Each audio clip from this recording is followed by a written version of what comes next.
Assalamualaikum candidate, hope all are well. आज वरी नई video खां SOAR STEM School 3-month internship program जे हवाले खां जो को वीडियो आहे जेके मुंहिंजे चैनल ते न्यू आयो सभ खां पहिरां चैनल खे लाइक ऐं सब्सक्राइब लाज़मी कंदा ऐं का कंफ्यूजन हुजे त तव्हां मूंखां कमेंट बॉक्स में पुछी सघो था ऐं असांजे फेसबुक पेज खे फॉलो कयो, व्हाट्सअप ग्रुप जॉइन कयो ऐं यूट्यूब खे सब्सक्राइब कयो, इंस्टाग्राम खे फॉलो कयो ऐं शेयर कयो वधि खां वधीक त जीअं ॿिया दोस्त इन खां फ़ाइदो वठी सघनि। अॼु कोई जेका 3-month इंटर्नशिप प्रोग्राम आहे उनजी लास्ट डेट 15 दिसंबर 2022, लोकेशन लाहौर पाकिस्तान।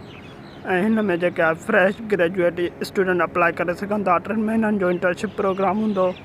पहिरीं जेका पोस्ट आहे ह्यूमन रिसोर्स मैनेजमेंट, तव्हां जीमेल ID में मैंशन कंदव। उन खां अलावा ॿी पोस्ट तव्हां ॾिसी सघो था, हिन जी एडवर्टाइज़मेंट पढ़ी सघो था।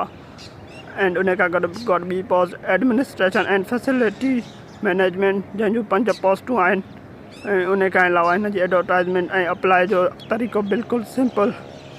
ईमेल ID SOAR.edu.pk ते तव्हां पंहिंजी कवर लेटर ऐं रिज़्यूम CV सेंड कंदव। मैंशन पोस्ट लाज़मी कंदव, जंहिं पोस्ट जे लाइ तव्हां अप्लाई करणु चाहियो था उन पोस्ट खे मैंशन कंदव।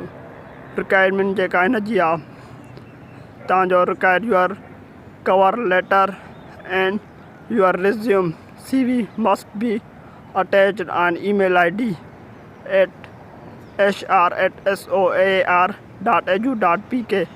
इहो 15 दिसंबर खां पहिरां तव्हां हिन CV ते मोकिलींदो। उमेद आहे जो को वीडियो तव्हांखे पसंदि आयो हूंदो। वधीक अहिड़ा इंफॉर्मेटिव वीडियो ॾिसण जे लाइ मुंहिंजे चैनल खे लाइक सब्सक्राइब लाज़मी कंदा। हीअ सिर्फ़ु 3 महीननि जी इंटर्नशिप प्रोग्राम आहे। Thank U for watching this video.